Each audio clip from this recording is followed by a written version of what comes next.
नमस्कार बच्चों, मैं प्रोफेसर अंतिमा पांडे। आज हम कक्षा 9वीं की दूसरी इकाई के पाठ क्रमांक 6 निसर्ग वैभव यह कविता पढ़ेंगे। तो कविता पढ़ने से पहले हम कवि के जीवन परिचय के बारे में देखेंगे और उसके बाद फिर हम कविता पढ़ना प्रारंभ करेंगे। इस कविता के कवि सुमित्रा नंदन पंत जी हैं। तो बच्चों आइए, निसर्ग वैभव, निसर्ग यानी क्या होता है? निसर्ग यानी नेचर, प्राकृतिक चीज़ें जो हैं, और वैभव यानी ऐश्वर्य। तो प्राकृतिक जगत में कितना ऐश्वर्य, कितनी सुविधाएं, कितने साधन हैं इस कविता में दिखाया गया है। यानी प्राकृतिक जीवन जो है ये वो कितना सुंदर है, वो इस कविता के माध्यम से पंत जी ने हमें बताया है। तो बच्चों आइए हम पहले जीवन परिचय कवि जी का पढ़ लेते हैं, फिर उसके बाद हम पद्य पढ़ना प्रारंभ करेंगे। निसर्ग वैभव। इस कविता के कवि श्री सुमित्रानंदन पंत जी हैं। आपका जन्म 20 मई 1900 में कौसानी उत्तराखंड में हुआ था और आपकी मृत्यु 28 दिसंबर 1977 में हुई थी। आप छायावादी युग के 4 स्तंभों में से एक हैं। आप प्रकृति के साथ साथ मानव सौंदर्य और आध्यात्मिक चेतना के भी कुशल कवि थे। आपकी प्रमुख कृतियाँ जो है वो इस प्रकार से हैं: वीणा, गुंजन, पल्लव, ग्राम्या, चिदंबरा, कला और बूढ़ा चांद आदि। ये जो सब जो है ये सब काव्य संग्रह है। हार जो है वह उपन्यास है। 60 वर्ष एक रेखांकन आत्मकथात्मक संस्मरण है। पद्य संबंधी विषय के बारे में हम देख लेते हैं। पद्य संबंधी इसकी विधा जो है वह है कविता। रस की अनुभूति कराने वाली, सुंदर अर्थ प्रकट करने वाली, हृदय की कोमल अनुभूतियों का साकार रूप कविता है। प्रस्तुत रचना में प्राकृतिक वैभव, सौंदर्य, निसर्ग रम्य अनुभूति, उदात्तता, आध्यात्मिकता, अद्भुत भाषा प्रवाह एवं वर्णन शैली का साक्षात्कार होता है। तो बच्चों आगे हम कविता पढ़ना प्रारंभ करते हैं, ध्यान दीजिएगा। कितनी सुंदरता बिखरी प्राकृतिक जगत में ईश्वर, टपक रही गिर शिखरों से झर, लौट रही घाटी में लिपटी धूप छाह में निस्वर। जगत यानी संसार, गिरि शिखरों यानी पर्वत की चोटी, गिरि यानी पर्वत और शिखर यानी चोटी। तो जो पर्वतों की चोटी होती है यानी उसका एकदम ऊपर का टॉप पॉइंट जो होता है उसे चोटी कहते हैं। कवि कह रहे हैं कि हे ईश्वर, आपके इस प्राकृतिक जगत में चारों तरफ कितनी सुंदरता फैली हुई है। प्रकृति की सुंदरता का वर्णन इन पंक्तियों में करते हुए कवि कहते हैं कि ईश्वर द्वारा निर्मित इस प्रकृति का रूप बहुत ही सुंदर है। पर्वतों के शिखरों से झर रहे झरने कभी घाटियों में लौट रहे हैं तो कभी धूप छांव से होते हुए चुपचाप आगे बढ़ते चले जा रहे हैं।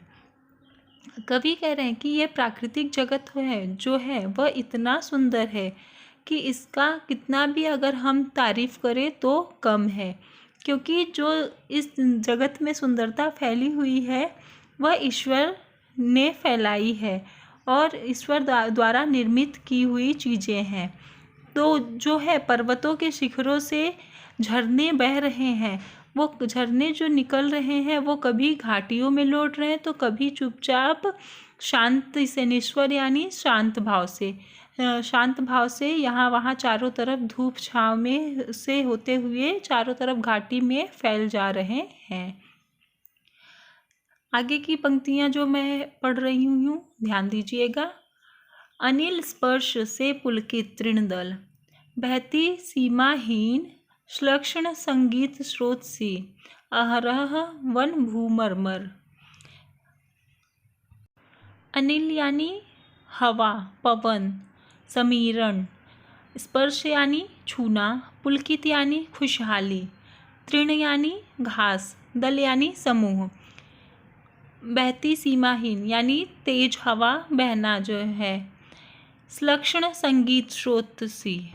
श्लक्षण यानी मधुर, अहरह यानी प्रतिदिन।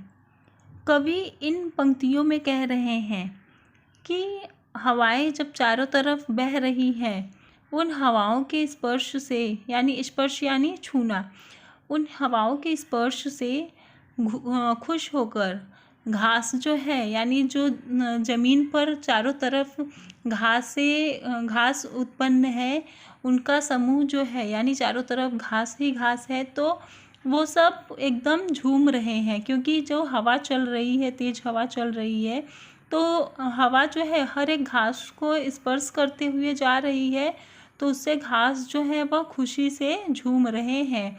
सीमाओं से रहित हवाएं जो है वह बहुत बहती जा रही हैं। मधुर संगीत का स्रोत बनी इन हवाओं के कारण वनों से मरमर अर्थात पत्तों के हिलने डुलने की ध्वनियाँ निरंतर सुनाई देती रहती है। यानी कवि कह रहे हैं कि जब हवाएं चलती है, तो हवाओं के चलने से जो वन में पेड़ पौधे पर पत्ते लगे हुए रहते हैं, तो उनसे मरमराहट की आवाज़ आ रही है, जो कि बहुत ही अच्छी, उन ध्वनियों को सुनकर बहुत ही अच्छा लग रहा है, क्योंकि वह हमेशा निरंतर सुनाई दे रही है, ऐसा कवि कह रहे हैं। फिर आगे की पंक्तियाँ पढ़ती हूँ, ध्यान दीजिएगा बच्चों। फूलों की ज्वालाएं आंखें करती शीतल, मुकुल अधर मधु पीते, गुंजन भर मधुकर दल। तितली उड़ती दूर कहीं पल्लव छाया में, रुक रुक गाती वनप्रिय कोयल। कवि कह रहे हैं कि रंग बिरंगे फूल चारों तरफ खिले हुए हैं। उन फूलों को देखकर आँखों को एकदम शीतलता प्रदान हो रही है। मधु से भरी हुई कलियों का रस जो है वो भौरों का दल पी रहा है। भौरों का दल जो है वह चारों तरफ जो कलियां हैं, यानी भौरे तितलियां कलियों के रस को पी रहे हैं, और तितलियां भी उन पर मंडरा रही हैं। दूर कहीं वन में किसी पेड़ पर बैठी कोयल नवांकुरित पत्तियों की छाया में अपने सुरीले कंठ से रुक रुक कर मधुर गीत सुनाती है। ऐसा कवि कह रहे हैं कि चारों तरफ जो है फूल जो है उसकी ज्वालाएं आँखों को शीतल कर रही है, और उन फूलों के रस को भौरे और तितलियां जो है वो पी रहे हैं, और उन्हीं पेड़ों की छाया में जो कोयल है वह अपने मधुर संगीत को, अपना मधुर गीत गा रही है रुक रुक कर। आगे की पंक्तियाँ पढ़ती हूँ। लेटी नीली छायाएं कृष्ण रवि किरणों में गुम्फित, दुरारो भांति ढाले निश्चल तरंग से स्तंभित। स्वर्ण भालगिरि सर्वप्रथम करती उषा अभिनंदन, साँझ यही सोती छिप निर्जन में कर संध्या वंदन। कृष यानी तीक्ष्ण तिरछी, रवि यानी सूर्य, स्वर्ण यानी सोने जैसे, गिरि यानी पर्वत, उषा यानी प्रातःकाल, साँझ यानी शाम, और निर्जन यानी एकांत, संध्या वंदन यानी शाम का प्रार्थना प्रेयर। कवि कह रहे हैं कि सूर्य की नुकीली किरणें जो है वह नीले आकाश की छाया में गुथी हुई लगती हैं। जब सूर्य की तिरछी किरणें धरती पर पड़ती है तो वे अचल तरंगों की तरह दिखाई देती हैं। अचल यानी जो कभी समाप्त ना हो। सोने की भाले जैसी प्रतीत होने वाली किरणें प्रातःकाल धरती पर पड़ती हैं। यानी जब सूर्य की किरण पहले आती है, गिरि पर्वत से होकर धरती पर पड़ती है, तो वो ऐसा लगता है जैसे कि वह सोने के भाल के समान हो। और शाम होते ही संध्या वंदन के साथ, और जैसे ही शाम होने लगती है तो वह संध्या वंदन कर यानी प्रार्थना कर ऐसा लगता है कि सूर्य की किरणें कहीं एकांत में जाकर छिप गई हो, ऐसा कवि कह रहे हैं। आगे की पंक्तियाँ जो है, अपलक तारा पथ शशिमुख का बनता लेखा दर्पण, यही शैल कंधों पर सोया, जगता गंध समीरण। कवि कह रहे हैं कि रात्रि होने पर आसमान में लगातार चमकते तारे ऐसे लगते हैं जैसे कि वे चंद्रमा के ही प्रतिरूप हैं। बड़े बड़े पर्वतों पर सोया हुआ समीरण, समीरण यानी हवा, समीर यानी हवा, जाग रहा है, अर्थात पवन बहने लगता है। सद्य स्फुट सौंदर्य राशि सम्मोहन भरती मन में, कितना विस्मय कर वैचित्र भरा पर्वत जीवन में। कवि कह रहे हैं कि सद्य स्फुट सुंदर पर्वतों को देखते ही मन सम्मोहित हो जाता है। इन अचल पर्वतों का जीवन कितना अनोखा और आश्चर्यचकित कर देने वाला है। यानी कवि कह रहे हैं कि ये जो पर्वत जगत है, यहाँ पर चारों तरफ सम्मोहन ही भरा हुआ है। ऐसा लग रहा है कि वह हमारे मन में भी सम्मोहन भर रही है। उनको देखकर ऐसा लग रहा है कि कितना आश्चर्य, कितना विचित्र सब कुछ इस पर्वत जीवन में है, यानी कितना अनोखा है, जिसका हम कुछ भी सोच नहीं सकते हैं। इतना असीम है ये पर्वत का जीवन। आगे की जो पंक्तियां हैं वो पढ़ती हूँ, ध्यान दीजिएगा। खग चखते फल, कुतर रही गिलहरियां कुंपल, वन पशु सब लगते प्रसन्न, परिचित मरकत आंगन में। खग यानी पक्षी और मरकत यानी पन्ना, जो कि एक रत्न है। तो कवि कह रहे हैं कि खग जो है, पक्षी जो है, वह फल को खा रहे हैं और गिलहरियां जो है वो वृक्षों के कोंपल का आनंद ले रही हैं। कोंपल यानी जब वृक्ष पर, जब पेड़ पर नए नए पत्ते आते हैं तो उसे कोंपल कहते हैं। वन के सभी पशु पक्षी सब प्रसन्न लग रहे हैं, क्योंकि प्रत्येक के आंगन में ऐसा लग रहा है जैसे मानो रत्न से भर गया है। अर्थात हर जगह हर घर जो है वह एकदम संपन्न और खुशहाल है, क्योंकि वो सब प्राकृतिक के ही है, तो प्रकृति ने उन सबको खुश रखा है, ऐसा कवि कह रहे हैं। आगे की पंक्तियां जो है वह पढ़ रही हूँ, ध्यान दीजिएगा। स्वाभाविक यदि मुझे याद आता, ईश्वर इस क्षण में, जड़ जग इतना सुंदर जब, चेतन जग में क्या कारण, रहता अहरह जो विषण्ण जीवन मन का संघर्षण। कवि कह रहे हैं कि यह स्वाभाविक है, यानी यह सब नॉर्मल है। हे ईश्वर, यदि मुझे याद आ रहा है, यानी क्या वह कारण है कि नहीं, मुझे उसका पता नहीं चल रहा है।